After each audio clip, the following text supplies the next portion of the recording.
Okay, so 7.3 is on the shell method. So it says some volumes are very difficult to solve using the disk and washer methods. So for instance, suppose we have the region R. So this is called R right here. Bounded by y equals 2x squared minus x cubed, and y equals 0. So that's right in here. Okay, that's region R. And we're asked to find the volume of the solid obtained by rotating R about the y-axis. So we want to go around here. Okay. Can you guys see what kind of shape it's going to create? What we just said. Yeah, it looks similar to the thing you're passing around. It's kind of like a bundt cake. Do you guys see like a bundt cake? I know, a red blood You guys know cell. what that is? Is that what a red blood cell looks like? Oh. All right, so when it's rotated around, all right, so what you're going to have to do is you would have to find the outer radius, and then you'd have to subtract out the inner radius. But your equation is this y equals 2x squared minus x cubed.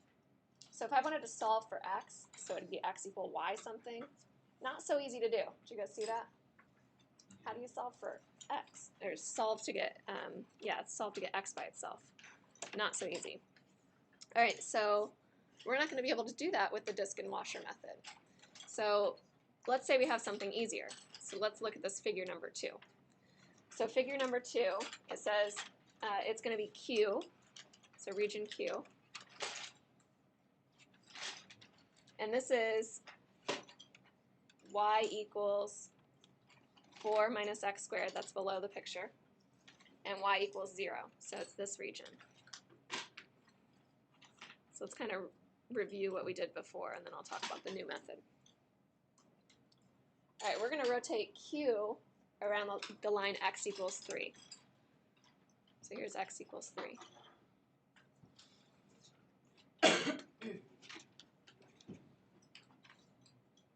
Okay, this one would be one that's not so bad to separate with outer radius and inner radius. So your outer radius goes all the way from x equals 3 to the outer side of the parabola. The inner radius goes from x equals 3 to the first side.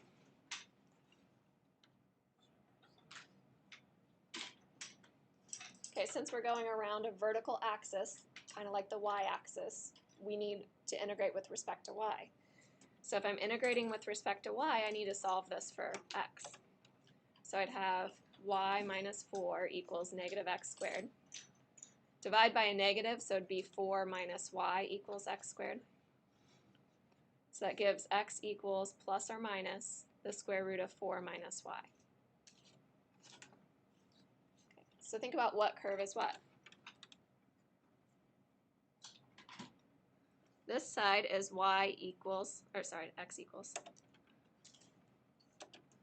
x equals negative square root of 4 minus y. And the other side, I'll draw it in red, that one is y equals, or x equals, I keep saying y equals, square root of 4 minus y. Okay, did you guys see how that was easy to separate into two pieces? So the first one with region R wasn't easy. Q is a lot easier. All right, so if I was setting up the volume, if I was trying to find the volume, I'd have pi times my outer radius squared. So pull out the pi for each one. So what is my outer radius? Do you guys see that? We're going around x equals 3. So 3 minus the negative square root of 4 minus y. So it's 3 plus the square root of 4 minus y.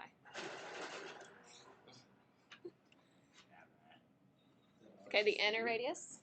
What's the inner radius? Nope, it'd be 3 if it went all the way to the axis, but it stops. It's 3 minus the positive square root of 4 minus y. So if I was integrating this, I would have my outer radius, so 3 plus the square root of 4 minus y squared, minus my inner radius squared.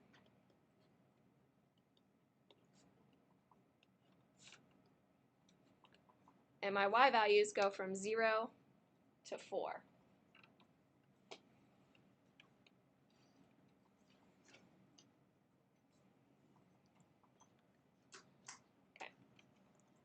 not so easy. You could do it. You could FOIL everything out. You could do a u substitution, like you could let u be 4 minus y. Do you guys see? Wouldn't be so fun, though. You guys would probably try to use math 9, I'm guessing. All right. So there is an easier way. Okay, so I'm going to skip over some stuff. Okay, that's what I just said there. So the setup wasn't very nice. You'd have to get your integrand in terms of y, so on. All right, so I'm going to skip down to you guys see formula and basic setup. I'm going to skip a lot of the proof of why this works. I'm going to go to the formula. Well, I taught it last year, and everybody just stared at me like, "Why did you just do that?" So I'll skip it this year. I showed you why. Did you guys see the paper? We talked about the paper. It's 2 pi r circumference. Right. Okay, so this is the circumference.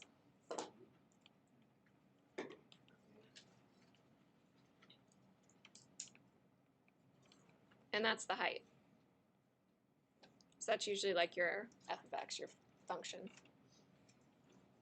All right, so here's what happens. So it says if you run across a curve and you don't want to use the disk method, so if you realize that you're going to need to solve for a particular variable, like x equals all your things in y, but you just don't know how to do it, try the shell method. So we're going to try this new method.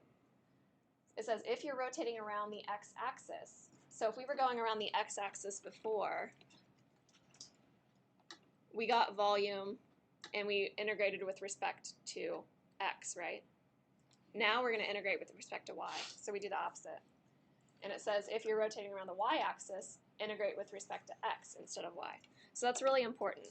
So that's what allows you to not have to solve for the other variable. So this is really important. Okay. And then it says the key to the shell method is to draw a vertical rectangle if you go around a vertical axis. So that's what I was talking about with the piece of paper. I said if you had a rectangle on that piece of paper and you rotate it around, it creates that whole piece of paper. And you draw a horizontal rectangle if you go around a horizontal axis. Okay. So let's do some examples. It'll make more sense. Okay, so number 1. It says find the volume of the solid of revolution formed by revolving the region bounded by x equals 4y squared minus y cubed and x equals 0 around the x-axis. So here's your region. So that was what was bounded by the curve and x equals 0. I put the graphs in for you. Isn't that nice of me? I don't usually do that.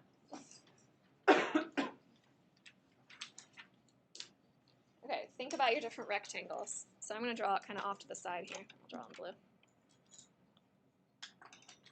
We're going around, we're going around the x-axis. So since it's a horizontal axis, I'm going to draw a horizontal line, or a horizontal rectangle.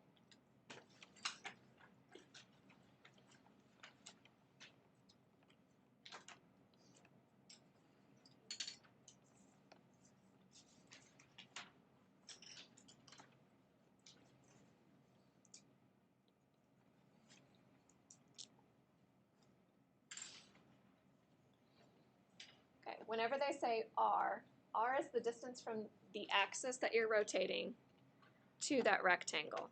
So what's your radius here? It depends on what y is, right? It would just be going up to this certain y value. So your radius is y. What is the height of your rectangle?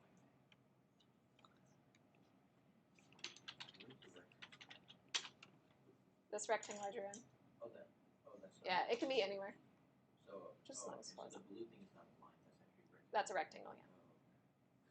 Is it 4y squared minus Yep. y cubed? Yep, it's the 4y squared minus y cubed. Good. It's whatever equation that you had. Okay, now there's an infinite number of those rectangles. I could have drawn it anywhere. Where it's located depends on how high it is along the y-axis. Does that make sense? You guys don't have to draw these, but here's like another rectangle.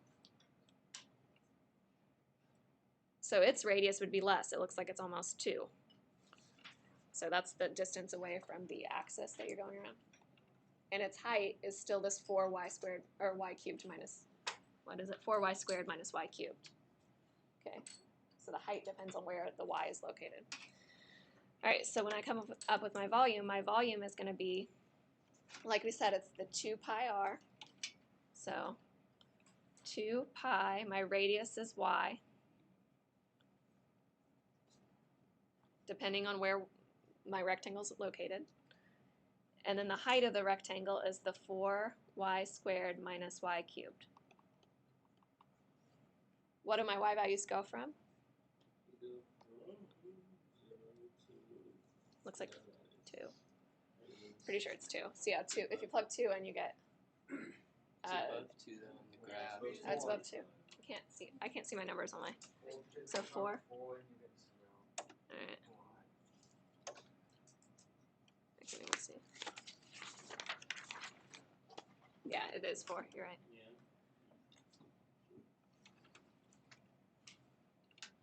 So you could set 4y squared minus y cubed equal to 0, and you'd find it's 4. All right, so when you integrate, so you could pull out the 2 pi. I'd have 0 to 4. I distribute my y in, so I get 4y cubed minus y to the 4th dy. And this one's pretty easy to integrate by hand. I'd have y to the 4th minus y to the 5th over 5 with a 2 pi out front. That's 5. Going from 0 to 4. Okay, I already found some of these numbers, so it wouldn't take us forever. So when I found this, it was 102.4 pi, or you could say 512 over 5 pi. That's probably how I'd write it. I should have a question.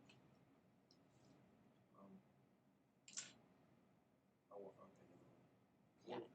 Does it matter that some of the rectangles get like cut off by the parabola? That's why we're talking about the height of it. Yeah. So it's infinitely thin.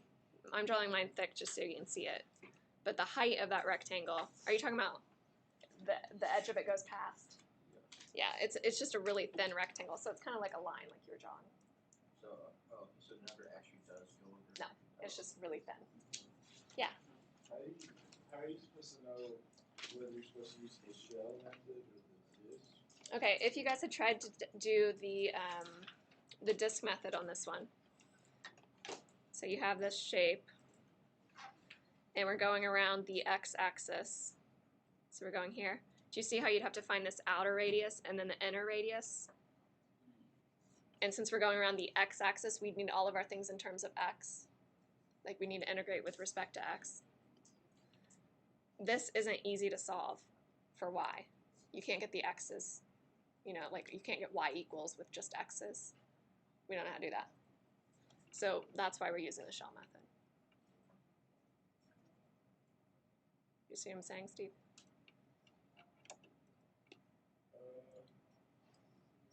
Okay, before when we did the disk method, we always had to have, if we were going around the x-axis, we needed dx. So all of these in here needed to be x's. But you see our original function, it's not y equals something with x's? Yeah. Okay, we would need that to be y equals with something with x's. Can't solve for it, we don't know how to. So we're going to do this shell method. So it goes around the